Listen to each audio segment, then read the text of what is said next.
Kung ganito ba naman kasi kalalapad yung mga danggit na papanain natin mga amigo, ay hindi talaga ako magsasawang magpana kasi nga naman napakalalapad talaga at syempre napakasarap ng isdang ito kahit anong luto mga amigo. Eto pa, tingnan nyo naman kung gaano kalapad. Ang lapad talaga, siguro mga malapit ito 1/4 mga amigo. Ayan, okay, kitang-kita talaga sa ating flashlight. Tuhog kang danggit ka, iwas lang talaga sa tinik nito mga amigo kasi nga naman ay napakasakit nito makatinik, talagang masakit talaga mga amigo, aabot hanggang kilikili. Ito pa mga amigo, kahit malayo pa lang ay kitang kita yung isda sa ating flashlight mga amigo. Ayan o, nakahiga lang, tuhog kang danggit ka.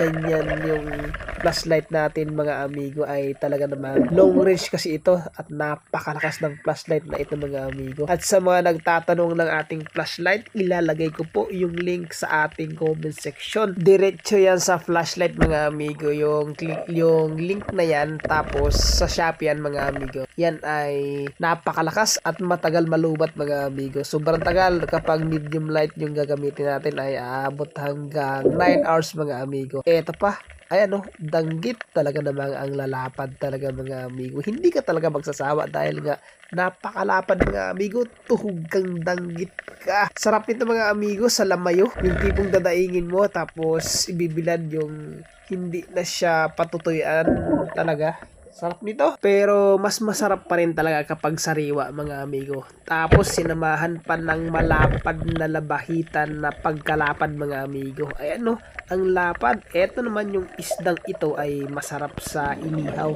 Tapos pagkaihaw mga amigo, gataan natin, sobrang sarap niyan mga amigo. As in, eto pa, isang malapad ulit na danggit mga amigo. Ayan no, natutulog, nakahiga, nakamulat niyang mata. Tuhog kang danggit ka. Ang lapad talaga mga amigo. Tapos eto pa, sinamahan pa talaga ng pagkalaki-laking timbungan. Tuhog kang timbungan ka. Eto yung isda na maraming pangalan. Timbungan, sanmonite, hinok. Ayan yung mga pangalan yung mga amigo. Sa iba pa nga, manitis ang tawag. Ayan no, ang sarap din ito mga amigo. Sa prito, yung crispy talaga na pagka-prito. Eto pa, danggit mga amigo. Ang lalapad talaga. Ito mga amigo, tansya ko lang talaga na mga abot siguro ito ng yung 1 kilo nito ay 4 na piraso 1 kilo na mga amigo kasi nga ang lalapad talaga nila. Ayan, sa mga gustong bumili ng ating flashlight mga amigo, nandyan po yung link sa baba sa ating comment section mga amigo. Check out nyo naman